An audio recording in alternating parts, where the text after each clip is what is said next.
Food and സ്പൈസസിലേക്ക് സ്വാഗതം. എല്ലാവർക്കും ഞങ്ങളുടെ ഓണാശംസകൾ. അപ്പോൾ ഇന്ന് നമ്മൾ ഓണം സ്പെഷ്യലായിട്ട് 2 വിഭവങ്ങളാണ് കുമ്പളങ്ങ വെച്ച് തയ്യാറാക്കുന്നത്.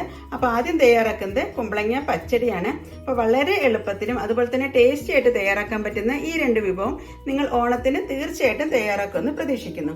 കൂടാതെ നിങ്ങൾ എൻ്റെ ചാനൽ ഇതുവരെ സബ്സ്ക്രൈബ് ചെയ്യാതെ കാണുന്നെങ്കിൽ സബ്സ്ക്രൈബ് ചെയ്യാനും ഈ വീഡിയോ ഇഷ്ടപ്പെടുകയാണെങ്കിൽ ലൈക്ക് ചെയ്യാനും കമന്റ് ചെയ്യാനും അതുപോലെ ഫാമിലിക്കും ഫ്രണ്ട്സിനും ഒന്ന് ഷെയർ ചെയ്യാനും മറക്കരുത്. Thank you. അപ്പോൾ ഓണ വിഭവങ്ങളിൽ ഒഴിച്ചുകൂടാൻ പറ്റാത്ത 2 വിഭവങ്ങളാണ് പച്ചടിയും അതുപോലെ തന്നെ ഓലനും. ഞാനിവിടെ ഇപ്പോൾ കുമ്പളങ്ങ വെച്ചിട്ടാണ് പച്ചടിയും അതുപോലെ തന്നെ ഓലനും തയ്യാറാക്കുന്നത്. നമ്മുടെ ചാനലിൽ തന്നെ പച്ചടിയുടെ 3-4 വീഡിയോസ് ഇട്ടിട്ടുണ്ട്. ബീട്രൂട്ട് പച്ചടി, പൈനാപ്പിൾ പച്ചടി, പാവയ്ക്ക പച്ചടിയുടെ ഒക്കെ ഇട്ടിട്ടുണ്ട്. അപ്പോൾ കാണാത്തവരുണ്ടെങ്കിൽ അതൊക്കെ ഒന്ന് കണ്ടു നോക്കും. അപ്പോൾ നമുക്ക് എങ്ങനെയാണ് കുമ്പളങ്ങ വെച്ചിട്ട് പച്ചടിയും അതുപോലെ തന്നെ ഓലനും തയ്യാറാക്കുന്നത് എന്നുള്ളത് നോക്കാം.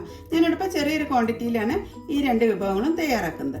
അപ്പോൾ ആദ്യം നമുക്ക് കുമ്പളങ്ങയുടെ തൊലിയെല്ലാം ചെത്തി മാറ്റിയ ശേഷം ചെറിയ പീസായിട്ടൊന്ന് കട്ട് ചെയ്ത് ആദ്യം കുമ്പളങ്ങയുടെ 2 വശം ഒന്ന് കട്ട് ചെയ്തെടുത്ത് ഈ ഒരു ഭാഗം വെച്ചിട്ടാണ് ചെടി തയ്യാറാക്കുന്നത്. അതുപോലെ തന്നെ ഈ ഒരു പകുതി ഭാഗം വെച്ചിട്ട് നമുക്ക് ഓലനും തയ്യാറാക്കാം. അപ്പോൾ എൻ്റെ കയ്യിലുള്ള ഈ ഒരു കുമ്പളങ്ങ എന്ന് പറയുന്നത് ഇളവനാണ്, അതായത് കുരുവൊന്നും മൂത്തിട്ടൊന്നുമില്ല. അപ്പോൾ കുരുവൊക്കെ മൂത്തിട്ടുണ്ടെങ്കിൽ ആ കുരുവൊക്കെ കളഞ്ഞിട്ട് വേണം ഓലൻ തയ്യാറാക്കാൻ. കട്ട് ചെയ്തിട്ടുള്ള കുമ്പളങ്ങ നമുക്ക് ഒരു പാത്രത്തിലേക്ക് ചേർക്കാം. ഞാനിവിടെ ഇപ്പോൾ 1/4 കിലോ കുമ്പളങ്ങ വെച്ചിട്ടാണ് ഈ ഒരു പച്ചടി തയ്യാറാക്കുന്നത്. ഈ ഒരു രീതിയിൽ ചെറുതായിട്ട് വേണം കട്ട് ചെയ്തെടുക്കാൻ. അപ്പോൾ എൻ്റെ ഉള്ള കുമ്പളങ്ങയുടെ കുരു മൂക്കാത്തതുകൊണ്ട് തന്നെ ഞാനിപ്പോൾ ഫുള്ളായിട്ട് കട്ട് ചെയ്തെടുത്തിട്ടുണ്ട്. അപ്പോൾ മൂത്ത കുമ്പളങ്ങയൊക്കെ ആണെങ്കിൽ അതിൻ്റെ കുരുവൊക്കെ കളഞ്ഞിട്ട് വേണം ഇതുപോലെ ചെറിയ പീസായിട്ട് കട്ട് ചെയ്തെടുക്കാൻ. ഓരോന്നും ഈ ഒരു വലുപ്പത്തിലാണ് കട്ട് ചെയ്തെടുത്തിരിക്കുന്നത്. നമുക്ക് എങ്ങനെയാണ് കുമ്പളങ്ങ പച്ചടി തയ്യാറാക്കുന്നത് എന്നുള്ളത് നോക്കാം. പച്ചടി തയ്യാറാക്കാൻ വേണ്ടി ഞാനൊരു പാൻ വെച്ചിട്ടുണ്ട്. ഇതിലേക്ക് നമുക്ക് കട്ട് ചെയ്ത് വെച്ചിട്ടുള്ള കുമ്പളങ്ങ പീസസ് ചേർക്കാം. ഇനി ഇതിലേക്ക് ഒരു തണ്ട് കറിവേപ്പിലയും കൂടി ചേർക്കാം. ഇനി ഇതിലേക്ക് ആവശ്യത്തിന് ഉപ്പ് ചേർക്കാം. ഞാനിവിടെ ഇപ്പോൾ കല്ലുപ്പാണ് ചേർക്കുന്നത്.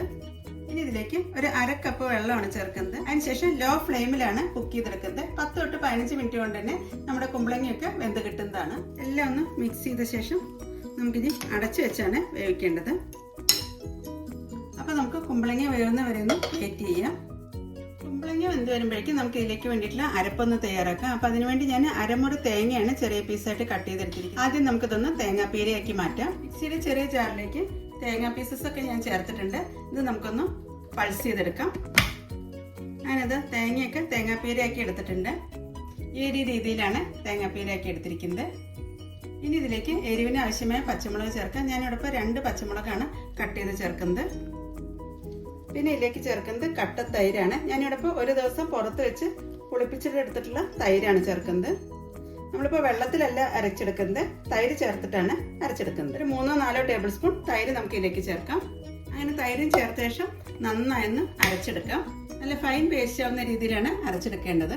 അതിനത് പച്ചമുളകും അതുപോലെ തന്നെ തൈരും ചേർത്ത ശേഷം നന്നായി അരച്ചെടുത്തിട്ടുണ്ട്. ഈ ഒരു രീതിയിലാണ് അരഞ്ഞു കിട്ടിയിരിക്കുന്നത്. ഇനി നമുക്കിതിലേക്ക് കടുകാണ് ചേർക്കേണ്ടത്. ഞാനിപ്പോൾ ഇതിലേക്ക് ഒരു 1/2 ടീസ്പൂൺ കടുകാണ് ചേർക്കുന്നത്. കടുക് ചേർത്ത് കഴിഞ്ഞിട്ടുണ്ടെങ്കിൽ പിന്നെ വല്ലാണ്ട് അരയ്ക്കാൻ പാടില്ല, ജസ്റ്റ് ഒന്ന് ക്രഷ് ചെയ്തെടുക്കാനേ പാടുള്ളൂ. കടുക് വല്ലാണ്ട് അരിഞ്ഞു കഴിഞ്ഞിട്ടുണ്ടെങ്കിൽ കയ്പ്പ് രസമായിരിക്കും നമ്മുടെ പച്ചടിക്ക് ഉണ്ടാവുക. അങ്ങനെ കടുകും ചേർത്ത ശേഷം ജസ്റ്റ് ഒന്ന് പൾസ് ചെയ്തെടുക്കാം. അങ്ങനെ നമ്മുടെ പച്ചടിക്കുള്ള അരപ്പൊക്കെ റെഡി ആയിട്ടുണ്ട്. അപ്പോഴേക്കും നമ്മുടെ കുമ്പളങ്ങയൊക്കെ വെന്ത് കിട്ടിയോ എന്നുള്ളത് നോക്കാം. അങ്ങനെ കുമ്പളങ്ങയൊക്കെ വേവിക്കാൻ വെച്ച ശേഷം ഒരു 10 മിനിറ്റ് കഴിഞ്ഞിട്ടുണ്ട്. നമുക്കൊന്ന് വെന്തോ എന്നുള്ളത് നോക്കാം. കുമ്പളങ്ങയൊക്കെ നന്നായി വെന്ത് കിട്ടിയിട്ടുണ്ട്. നമുക്ക് തണുക്കുന്ന വരെ ഒന്ന് വെയിറ്റ് ചെയ്യാം. തണുത്ത ശേഷം വേണം നമുക്ക് ഇതിലേക്ക് അരപ്പ് ചേർക്കാൻ. ചെടി കടുക് വറുക്കുന്നതിന് വേണ്ടി ഒരു പാൻ വെച്ചിട്ടുണ്ട്. ഇതിലേക്ക് നമുക്ക് വെളിച്ചെണ്ണ ചേർക്കാം.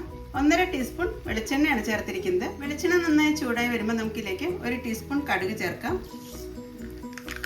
കടുക് പൊട്ടി വരുന്ന സമയത്ത് നമുക്കിതിലേക്ക് കട്ട് ചെയ്ത് വെച്ചിട്ടുള്ള വറ്റൽമുളക് ചേർക്കാം. ഞാനിവിടെ ഇപ്പോൾ 3 വറ്റൽമുളകാണ് നടുവ് കട്ട് ചെയ്തെടുത്തിരിക്കുന്നത്.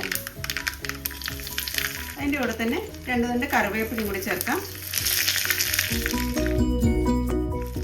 ഇനി നമുക്കിതിൻ്റെ ഫ്ലെയിം ഓഫ് ചെയ്യാം. അപ്പോഴേക്കും നമ്മുടെ കുമ്പളങ്ങയൊക്കെ നന്നായി തണുത്ത് വന്നിട്ടുണ്ട്. തണുത്ത ശേഷം മാത്രമേ നമുക്ക് ഇതിലേക്ക് അരപ്പ് ചേർക്കാൻ പാടുള്ളൂ. ഇനി നമുക്ക് നേരത്തെ എടുത്ത് വെച്ചിട്ടുള്ള അരപ്പ് ഇതിലേക്ക് ചേർക്കാം. അങ്ങനെ അരപ്പും ചേർത്ത ശേഷം കുമ്പളങ്ങയായിട്ട് നന്നായി ഒന്ന് മിക്സ് ചെയ്തെടുക്കാം. കുമ്പളങ്ങ വേവിച്ചതിനകത്ത് അല്പം വെള്ളം ഉണ്ടായിരുന്നു, അതുകൊണ്ട് തന്നെ ഇതിൻ്റെ കൺസിസ്റ്റൻസി നോക്കിയ ശേഷം ഇനി വേണമെങ്കിൽ തൈര് ചേർത്താൽ മതി. നമ്മൾ അരപ്പ് ചേർത്ത ശേഷം പിന്നെ ഇനി തിളപ്പിക്കാൻ പാടില്ല. നന്നായി ഒന്ന് മിക്സ് ചെയ്തെടുക്കാം. അതായത് അരപ്പും ചേർത്ത് മിക്സ് ചെയ്ത ശേഷം ആവശ്യത്തിന് കൺസിസ്റ്റൻസി ആയിട്ടുണ്ട്. ഈ ഒരു തിക്നെസ്സിലാണ് നമ്മുടെ പച്ചടി ഇരിക്കേണ്ടത്. ഇനി നമുക്കിതിലേക്ക് നേരത്തെ കടുക് വറുത്തിട്ടുള്ളതും കൂടി ഇതിലേക്ക് ചേർക്കാം. അതുപോലെ ഈ ഒരു സമയത്ത് നമുക്ക് ഇതിന്റെ ഉപ്പും പുളിയൊക്കെ കറക്റ്റ് ആണോ എന്നുള്ളത് നോക്കാം. അപ്പൊ ഞാൻ ചെക്ക് ചെയ്തപ്പോൾ പുളിയൊക്കെ എനിക്ക് കറക്റ്റ് തന്നെയാണ്. ഇനി നമുക്കിതിലേക്ക് കടുക് താളിച്ചതും കൂടി ചേർക്കാം.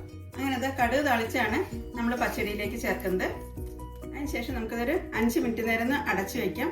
അപ്പോഴേക്കും ആ കടുക് താളിച്ചതിന്റെ ഫ്ലേവർ പച്ചടിയിലേക്ക് നന്നായി ഇറങ്ങി കിട്ടുന്നതാണ്. അങ്ങനെ അത് 5 മിനിറ്റ് നേരം കഴിഞ്ഞിട്ടുണ്ട്. നമുക്കതിന്റെ കടുവറുത്തം ഒന്ന് ഇളക്കി യോജിപ്പിക്കാം.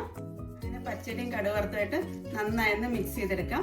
അങ്ങനെ വളരെ ടേസ്റ്റി ആയിട്ടുള്ള കുമ്പളങ്ങ പച്ചടിയാണ് നമ്മൾ തയ്യാറാക്കിയിരിക്കുന്നത്. അപ്പൊ എല്ലാവരും ഈ ഓണത്തിന് കുമ്പളങ്ങ പച്ചടി ഇതുപോലെ ചെയ്തു നോക്കുമെന്ന് പ്രതീക്ഷിക്കുന്നു. Thank you. കുമ്പളങ്ങ ഓലൻ തയ്യാറാക്കാൻ വേണ്ടിയിട്ട് ഞാൻ കുറച്ച് വെള്ളപ്പയർ തലേ ദിവസം ഒന്ന് കുതിരാൻ വേണ്ടി വെച്ചിരുന്നു. അപ്പോൾ നമ്മുടെ വെള്ളപ്പയറൊക്കെ നന്നായി കുതിർന്ന് വന്നിട്ടുണ്ട്. ഇത് നമുക്ക് കുക്കറിലിട്ടിട്ടൊന്ന് വേവിച്ചെടുക്കാം. അപ്പോൾ നമ്മൾ വെള്ളപ്പയറും അതുപോലെ തന്നെ കുമ്പളങ്ങയും വെച്ചിട്ടുള്ള ഓലനാണ് ഇന്ന് തയ്യാറാക്കുന്നത്. അതിനത് കുതിർന്ന് വെച്ചിട്ടുള്ള വെള്ളപ്പയറാണ് കുക്കറിലേക്ക് ചേർക്കുന്നത്. ഇനി ഇതിലേക്ക് 1/4 മുതൽ 1/2 കപ്പ് വരെ വെള്ളം ചേർക്കാം. അതുപോലെ തന്നെ വെള്ളപ്പയർ വെന്ത് ഉടയാൻ പാടില്ല, ജസ്റ്റ് ഒന്ന് വെന്ത് കിട്ടിയാൽ മതി.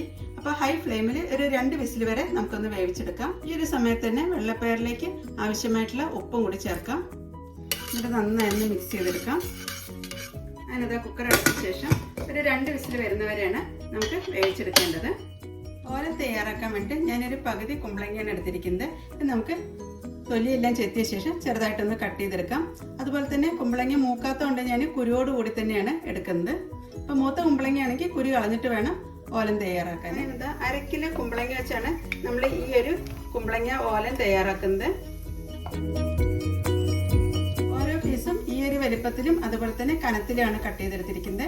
ഇനി നമുക്കിത് തേങ്ങാപ്പാലിലാണ് വേവിച്ചെടുക്കേണ്ടത്. തേങ്ങാപ്പാൽ തയ്യാറാക്കാൻ വേണ്ടി ഞാനൊരു 1/2 മുറി തേങ്ങ എടുത്തിട്ടുണ്ട്. ആദ്യം നമുക്ക് ഇതിന്റെ 1-ാം പാലും അതുപോലെ തന്നെ 2-ാം പാലും ആണ് വേർതിരിച്ചെടുക്കേണ്ടത്. 1/4 കപ്പ് അളവില് 1-ാം പാലും 1.5 കപ്പ് അളവില് 2-ാം പാലും ആണ് നമ്മൾ പിഴിഞ്ഞെടുക്കുന്നത്. അതിനത് 2-ാം പാലും അതുപോലെ തന്നെ 1-ാം പാലും പിഴിഞ്ഞെടുത്തിട്ടുണ്ട്. ഇനി നമുക്ക് ഓലൻ എങ്ങനെ തയ്യാറാക്കുന്നത് എന്നുള്ളത് നോക്കാം. ഓലൻ തയ്യാറാക്കാൻ വേണ്ടി ഒരു മൺചട്ടിയാണ് വെച്ചിരിക്കുന്നത്. ഇതിലേക്ക് നമുക്ക് കട്ട് ചെയ്ത് വെച്ചിട്ടുള്ള കുമ്പളങ്ങ ചേർക്കാം. ഇനി നമ്മൾ ഇതിലേക്ക് നേരത്തെ തയ്യാറാക്കി വെച്ചിട്ടുള്ള 2-ാം പാലാണ് എടുത്തിരിക്കുന്നത്. ഇത് നമുക്ക് ഇതിലേക്ക് ചേർക്കാം. ഇതിലേക്ക് നമുക്ക് ഒരു തുണ്ട് കറിവേപ്പിലയും കൂടി ചേർക്കുന്നുണ്ട്. കൂടാതെ എരിവിന് ആവശ്യമായ പച്ചമുളക് ചേർക്കാം. ഞാനിവിടെ ഇപ്പോൾ ഒരു 3 പച്ചമുളക് നടുവേ കീറിയതാണ് ചേർക്കുന്നത്. പിന്നെ ഓലിന് ആവശ്യമായിട്ടുള്ള ഉപ്പ് ചേർക്കാം. എപ്പോഴും ഉപ്പ് ചേർക്കുമ്പോൾ വളരെ കുറച്ച് ചേർത്താൽ മതി, പെട്ടെന്ന് തന്നെ ഉപ്പ് പിടിക്കുന്നതാണ്. അതിനുശേഷം എല്ലായിട്ടും ഒന്നും കൂടി ഒന്ന് മിക്സ് ചെയ്തെടുക്കാം. ഇനി കുമ്പളങ്ങ വേവുന്നവരെയാണ് വെയിറ്റ് ചെയ്യേണ്ടത്. നമുക്കൊന്ന് അടച്ചു വെച്ച ശേഷം 10 തൊട്ട് 12 മിനിറ്റ് കൊണ്ട് തന്നെ നമ്മുടെ കുമ്പളങ്ങയൊക്കെ വെന്ത് കിട്ടുന്നതാണ്. ഞാനിത് കുമ്പളങ്ങ വേവുന്നവരെ നമുക്കൊന്ന് അടച്ചു വെച്ച് വേവിച്ചെടുക്കാം. അപ്പോഴേക്കും കുക്കറൊക്കെ തണുത്തിട്ടുണ്ട്. നമുക്കൊന്ന് തുറന്ന് നോക്കാം. വെള്ളപ്പയറൊക്കെ വെന്ത് കിട്ടിയോ എന്നുള്ളത് നോക്കാം.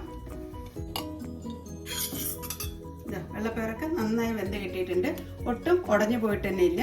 ഇനി നമുക്ക് ഇതിന്റെ വെള്ളം ആവശ്യമില്ല, പയർ മാത്രം ഒന്ന് ഊറ്റിയെടുക്കാം. ഞാനത് പിടിച്ചു നോക്കുന്ന സമയത്ത് വെന്തിട്ട് തന്നെ കിട്ടിയിട്ടുണ്ട്. ഞാനത് 1-ാം പാലൊക്കെ ചേർത്ത ശേഷം നമുക്ക് കുമ്പളങ്ങയൊക്കെ വെന്ത് കിട്ടിയോ എന്നുള്ളത് നോക്കാം. കുമ്പളങ്ങയൊക്കെ നന്നായി വെന്ത് കിട്ടിയിട്ടുണ്ട്. ഇനി നമുക്ക് ഇതിലേക്ക് വെള്ളപ്പയറും അതുപോലെ തന്നെ 1-ാം പാലുമാണ് ചേർക്കേണ്ടത്. വേവിച്ച ശേഷം ഊറ്റി വെച്ചിട്ടുള്ള വെള്ളപ്പയർ നമുക്ക് ഇതിലേക്ക് ചേർക്കാം. അതുപോലെ തന്നെ എടുത്തു വെച്ചിട്ടുള്ള 1-ാം പാലാണ് ഇതിലേക്ക് ചേർക്കുന്നത്. അങ്ങനെ 1-ാം പാലും ചേർത്ത ശേഷം നന്നായി ഒന്ന് ഇളക്കി യോജിപ്പിക്കാം. ഇനി നമുക്ക് ചൂടാക്കേണ്ട ആവശ്യമില്ല. ഈ സമയത്ത് ഇതിൽ ചേർത്തിരിക്കുന്ന ഉപ്പൊക്കെ കറക്റ്റ് ആണോ എന്നുള്ളത് നോക്കാം. അതിനുശേഷം ആവശ്യത്തിന് കറിവേപ്പില ഒന്ന് ഞെരടി ചേർക്കാം. പിന്നെ ഇതിലേക്ക് അല്പം പച്ച വെളിച്ചെണ്ണ ചേർക്കാം. 1 തൊട്ട് 1.5 ടേബിൾ സ്പൂൺ വരെ പച്ച വെളിച്ചെണ്ണയാണ് ഇതിലേക്ക് ചേർക്കേണ്ടത്. അങ്ങനെ വളരെ ടേസ്റ്റി ആയിട്ടുള്ള കുമ്പളങ്ങ ഓലനാണ് തയ്യാറാക്കിയിരിക്കുന്നത്. പച്ച വെളിച്ചെണ്ണയും കറിവേപ്പിലയും ചേർത്ത ശേഷം ഒരു 5 മിനിറ്റ് നേരം ഒന്ന് അടച്ചു വെക്കാം. അതിന് ശേഷമാണ് സെർവ് ചെയ്യേണ്ടത്. അങ്ങനെ ഞാൻ ഓലനൊരു സെർവിംഗ് ബോളിലേക്ക് മാറ്റിയിട്ടുണ്ട്. അപ്പോൾ വളരെ ടേസ്റ്റി ആയിട്ടും പെട്ടെന്ന് തയ്യാറാക്കാൻ പറ്റുന്നതാണ് വൻപയറും അതുപോലെ തന്നെ കുമ്പളങ്ങയും ചേർത്തിട്ടുള്ള ഓലന്. അപ്പോൾ എല്ലാവരും ഈ ഓണത്തിന് ഈ ഒരു രീതിയിൽ ഓലൻ തയ്യാറാക്കുമെന്ന് പ്രതീക്ഷിക്കുന്നു. അപ്പോൾ വളരെ എളുപ്പത്തിൽ തയ്യാറാക്കാൻ പറ്റുന്നതാണ് കുമ്പളങ്ങ പച്ചടിയും അതുപോലെ തന്നെ കുമ്പളങ്ങ വെച്ചിട്ടുള്ള ഓലനും. അപ്പോൾ എല്ലാവരും ഈ 2 വിഭവം തയ്യാറാക്കിയ ശേഷം ഫീഡ്ബാക്ക് തരാൻ മറക്കരുത്. Thank you.